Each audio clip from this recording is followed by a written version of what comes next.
Assalamualaikum warahmatullahi wabarakatuh. Alhamdulillahi rabbil alamin. Wassalatu wassalamu ala nabiyyina Muhammadin wa ala alihi wa sahbihi ajmain. Qala Allah Ta'ala, a'udzu billahi minasyaitonir rajim. Rabbi shrah li wa yassir li amri wa hlul 'uqdatam min lisani yafqahu qawli.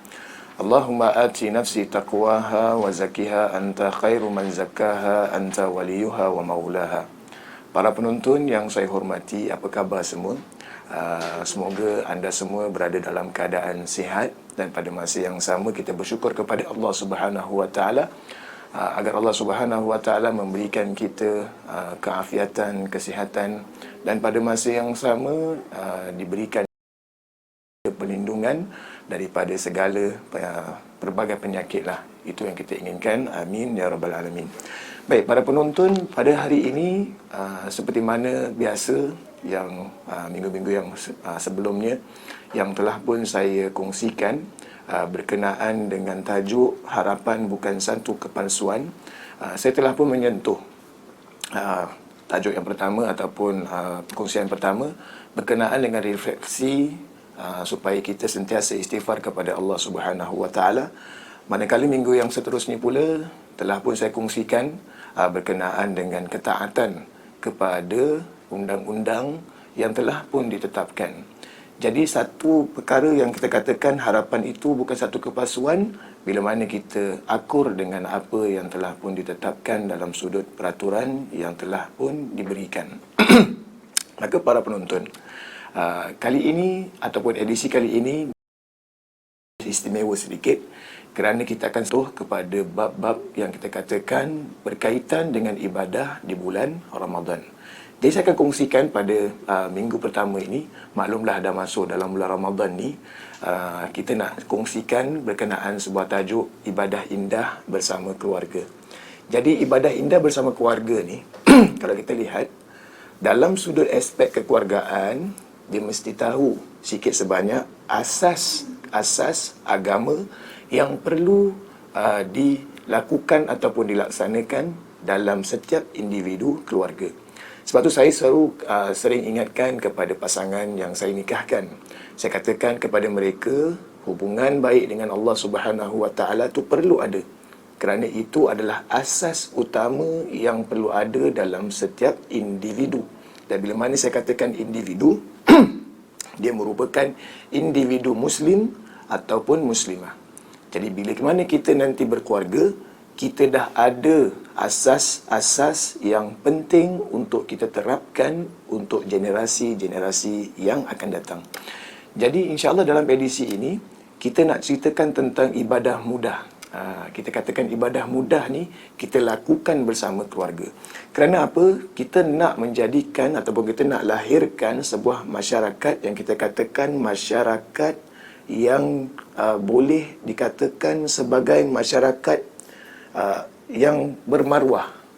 Masyarakat bermaruah ni maksudnya apa jua yang berlaku, dia tidak akan menjual maruahnya, agamanya hanya dengan nilai yang begitu murah.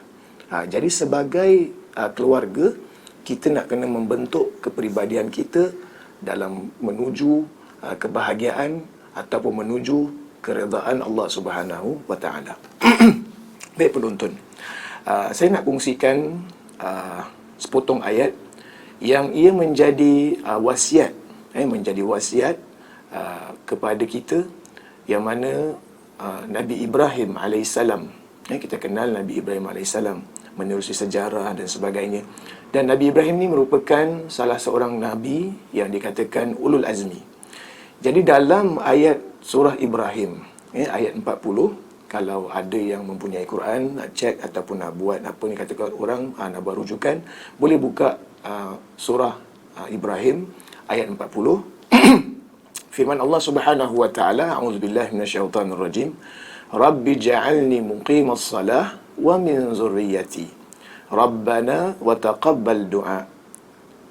Maksudnya, wahai Tuhanku, Rabbana, Rabbi ja'alni, wahai Tuhanku, jadikanlah daku orang yang mendirikan salat. Nabi Ibrahim minta kepada Allah untuk menjadi hamba yang akur dengan Allah Subhanahu wa taala dalam bentuk ibadah apa? Persembahan dia kepada Allah. Penonton, kita ni kalau buat main kepala, kita marah tau. Tapi kita nak tunduk kepada sesuatu yang kita tak nampak, yang kita katakan Allah Subhanahu wa taala. Kita letakkan dahi kita ke bawah ni menerusi salat, menunjukkan betapa kita katanya hinanya kita ataupun lemahnya kita di sisi Allah Subhanahu wa taala. Jadi dia minta, siapa yang minta di sini? Nabi Ibrahim alaihissalam meminta kepada Allah untuk mendirikan salat. Dan demikianlah juga zuriat keturunanku. Ini wasiat dia. Dia minta dengan Allah supaya wasiatnya itu, zuriat dia yang akan datang akan mengerjakan ibadah yang sama seperti dia. Rabbana wa taqabbal du'a. Wahai Tuhan kami, perkenankanlah doa permohonanku ini. Jadi para hadirin yang dirahmati Allah Subhanahu wa taala, dalam kita sekarang ini menjalani ibadah puasa. Okey, asas utama yang kita nak kena pelihara sekali hubungan kita dengan Allah Subhanahu wa taala. Sebab tu Rasulullah sallallahu alaihi wasallam, okey, dia mendidik, dia tegur kita, dia ajar kita, dia mendidik kita. Bila mana kamu nak mendidik anak, okey, mulakan dengan solat. Kerana solat ni imaduddin, dia tiang agama.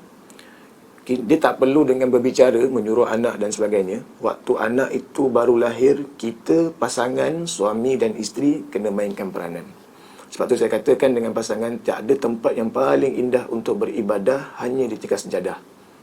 Sekali lagi saya ulang, tak ada tempat indah yang paling indah adalah di tikar sejadah, yang mana suami menjadi imam, isteri menjadi makmum. Dan ketika kita bermunajat, berdoa kepada Allah, di situ doa kita akan mustajab. Kerana apa? Kerana kedua pasangan ini, dia telah pun mengikhlaskan diri berdoa kepada Allah. Jadi kita mulakan Ramadan pada tahun ini bersama keluarga kita untuk membentuk kita solat berjamaah. Siapa lagi yang nak mulakan? Abang-abang di sana, pakcik-pakcik di sana. Kita cuba mulakan. Kalau sekiranya kita kata bacaan saya tak betul Ustaz, tak apa, kita mulakan dengan solat Zuhur dan Asar. Kerana apa? Zuhur Asar tak bunyi apa-apa. Kalau kita tengok cerita Bujang Lapuk, Sudin baca bunyi puisi, Aziz baca bunyi syair, Ramli baca tak bunyi langsung. Jadi solat Zuhur tu tak bunyi langsung. Dia cuma takbir, Allahu Akbar, Sami Allahu liman hamidah. Kita mulakan. Dan bila mana kita terapkan budaya solat di kalangan keluarga kita, insya-Allah, saya yakin yang mana keluarga kita akan terbentuk dengan keluarga yang bertakwa dengan Allah Subhanahu wa taala. Maka daripada itu para hadirin, marilah sama-sama kita berdoa semoga Allah Subhanahu wa taala kurniakan kita kebahagiaan dunia dan akhirat untuk beribadah bersama-sama dengan keluarga kita. Dan pada masa yang sama kita minta dalam doa kita untuk kita diberikan kenikmatan dunia akhirat, baik di dunia baik dan di akhirat, untuk bertemu semula dengan keluarga kita insya-Allah. Maka yang baik itu datang daripada Allah, yang lemah itu daripada diri saya sendiri. Aqulu qauli hadza wa astaghfirullah wa billahi taufiq wal hidayah. Wassalamu alaikum warahmatullahi wabarakatuh.